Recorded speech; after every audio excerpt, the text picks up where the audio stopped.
With Sai's blessing, we are reading the chapter 2.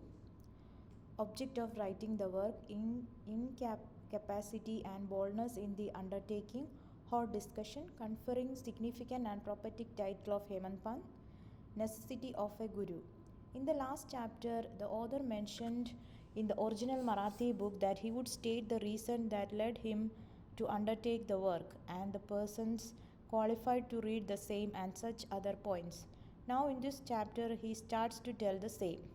Object of writing the work. In the first chapter, I described Sai Baba's miracle of checking and destroying the epidemic of cholera by grinding wheat and throwing the flour on the outskirts of the village. I heard other miracles of Sai Baba to my great delight, and this delight burst forth into the poetic work. I also thought that the description of these grand miracles of Sai Baba would be interesting and instructive to his devotees and would remove their sins, and so I began to write the sacred life and teachings of Sai Baba. The life of the saint is neither logical nor dialectical. It shows us the true and great path. Incapacity and boldness in undertaking the work. Hemant Pant thought that he was not a fit person to undertake the work. He said, I do not know the life of my intimate friend, nor do I know my own mind. Then how can I write the life of a saint or describe the nature of incarnations which even the Vedas were unable to do? One must be a saint himself before he could know other saints. Then how can I describe their glory? To write the life of a saint is the most difficult, though one may as well measure the depth of the water of the seven seas or enclose the sky and cloth trappings. I knew that this was the most venturous undertaking which might expose me to ridicule. I therefore invoke Sai Baba's grace.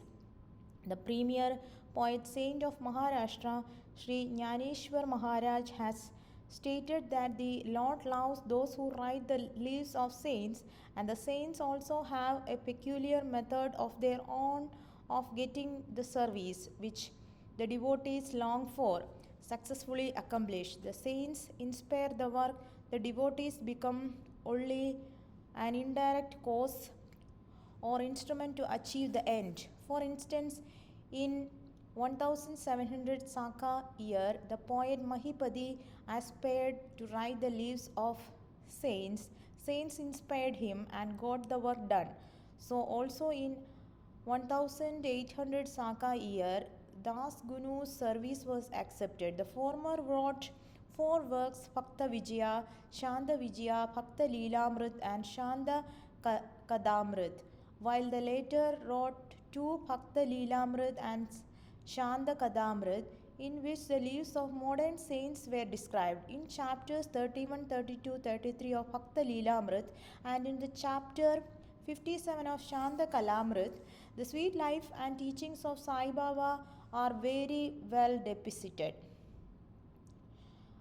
These have been separately published in Sai Leela magazine number 11 and 12, volume 17. The readers are advised to read these chapters. So also Sai Baba's wonderful Leelas are described in a small decent book named Sri Sainath Bhajana Mala by Mrs. Savitri Bhai Raghunath Tendulkar of Bandra. Das Ganu Maharaj also has composed various sweet poems on Sai Baba. A devotee named Amidas Bhavani Mehta has also published some stories of Sri Baba in Gujarati. Some numbers of Sainath Prabha, a magazine published by Dakshina Bhishna Sanstha of Shruti, are also published. Then the question of objection comes in that while so many works regarding Sai Baba are extant, why should this Satcharita be written and where is its necessity? The answer is plain and simple. The life of Sai Baba is as wide and deep as the infinite ocean, and all can dive deep into the same and take out precious germs of knowledge and bhakti and distribute them to the aspiring public. The stories Parables and teachings of Sai Baba are very wonderful. They will give peace and happiness to the people who are afflicted with sorrows and heavily loaded with the miseries of this worldly existence, and also bestow knowledge and wisdom both in the worldly and in spiritual domains. If these teachings of Sai Baba, which are as interesting and instructive as the Vedic lore, are listened to and meditated upon, the devotees will get what they long for, with a union with Brahman, mastery in eightfold yoga, bliss of meditation, etc. So I thought that I should call these stories together. That would be my best upasana.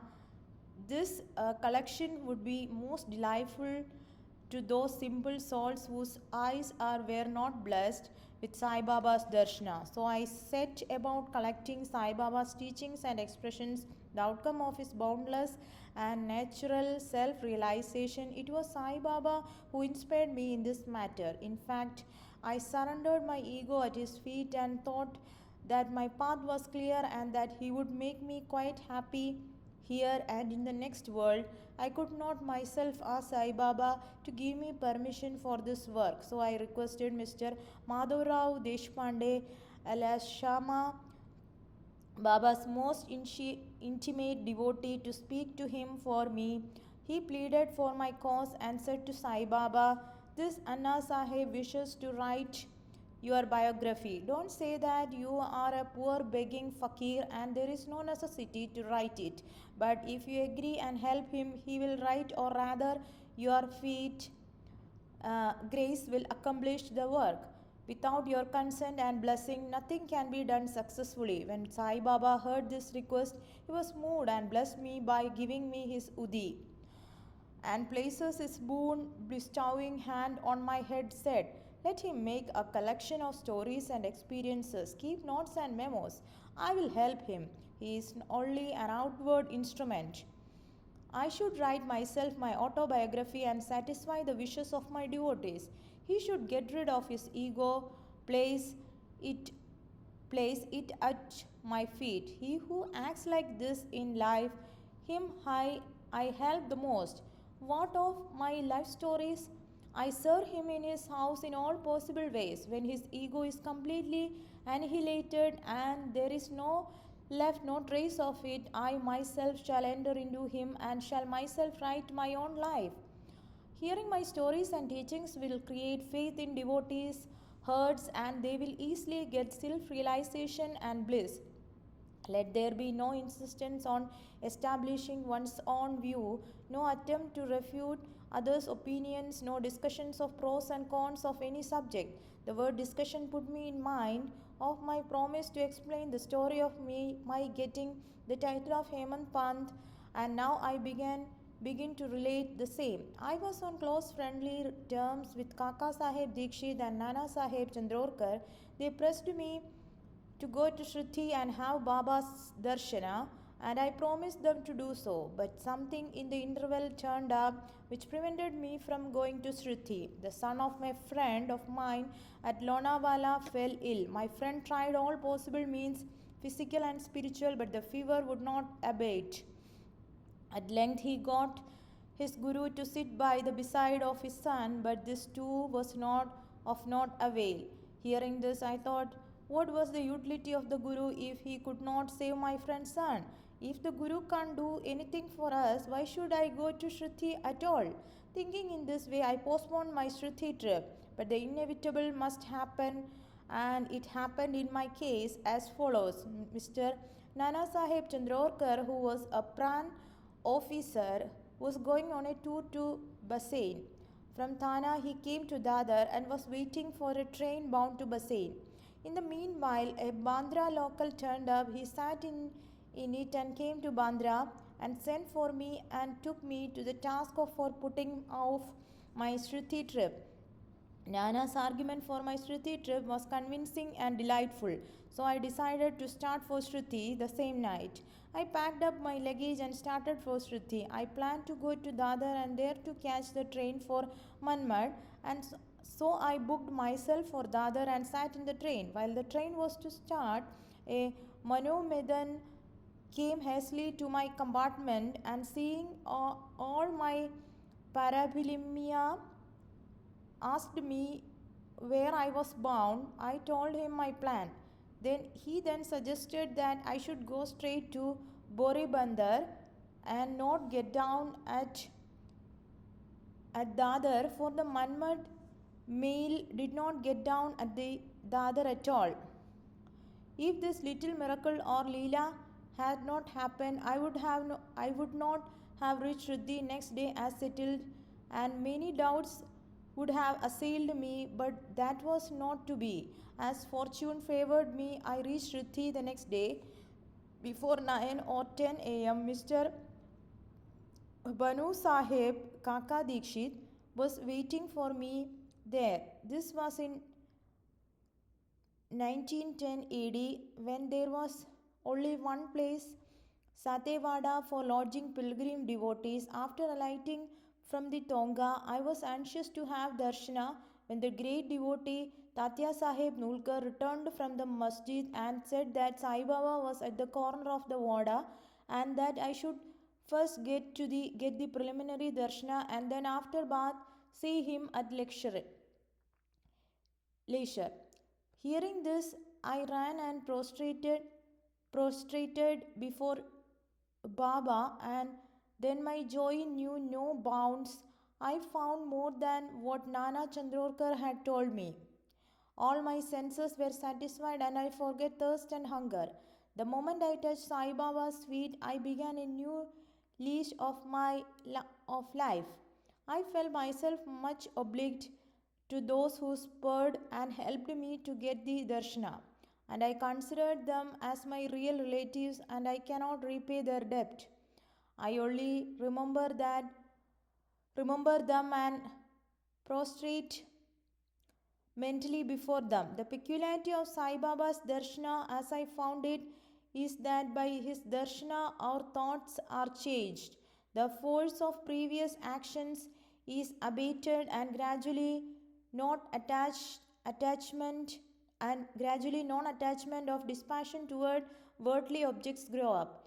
It is by the merit of actions in many past births that such darshana is got, and if only you see Sai Baba, really all the word becomes or assumes the form of Sai Baba. Hot discussion.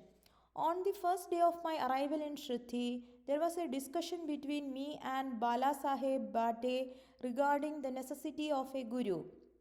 I contended, why should we lose our freedom and submit to others?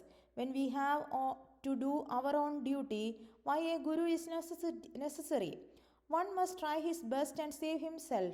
What can the guru do to a man who does nothing but sleeps indolently? Thus I pleaded free will while Mr. Bate took up the other side, destiny, and said, whatever is bound to happen must happen. Even great men have failed.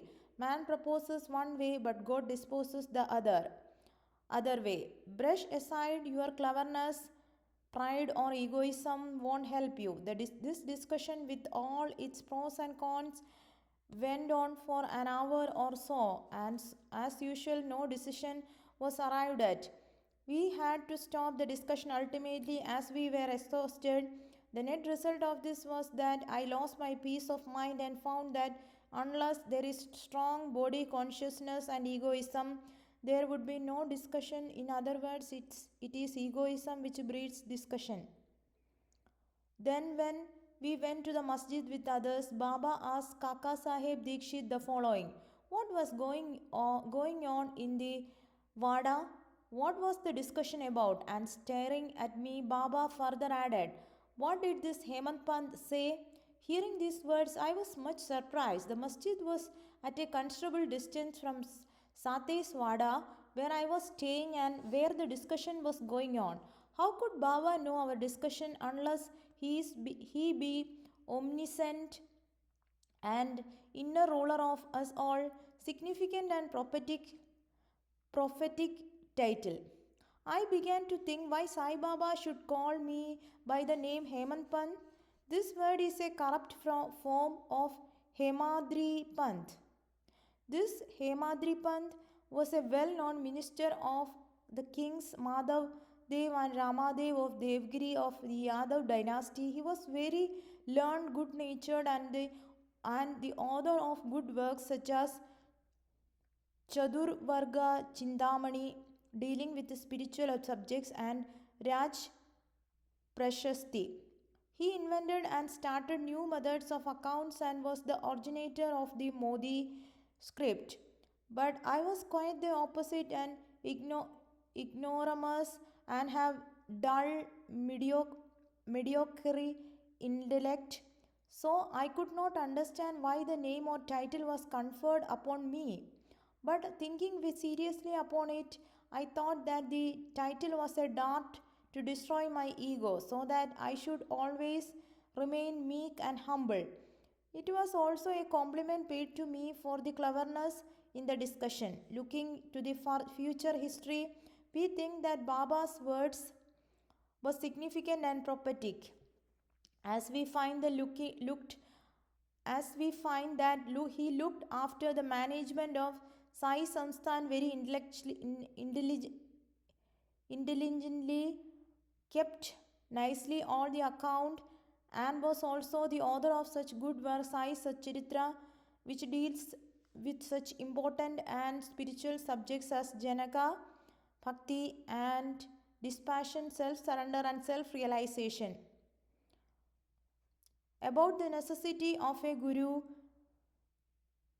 Hemant Pant has left no note, no memo about what Baba said regarding this subject, but Kaka Saheb Dikshit has published his note regarding this manner. Next day, after Hemant Pant's meeting with Sai Baba, Kaka Saheb went to Baba and asked whether he should leave Shruti. Baba said yes. Then someone asked Baba where to go. Baba said, high up. Then the man said, how is the way? Baba said, there are many ways leading there. There is one way also from here. The way is difficult. There are tigers and wolves in the jungle on the way. I asked, but Baba, what if we take a guide with us? Baba answered, then there is no difficulty. The guide will take you straight to your destination, avoiding wolves, tigers, and ditches, etc. on the way. If there be no guide, there is danger of you being lost in the jungles or falling into ditches.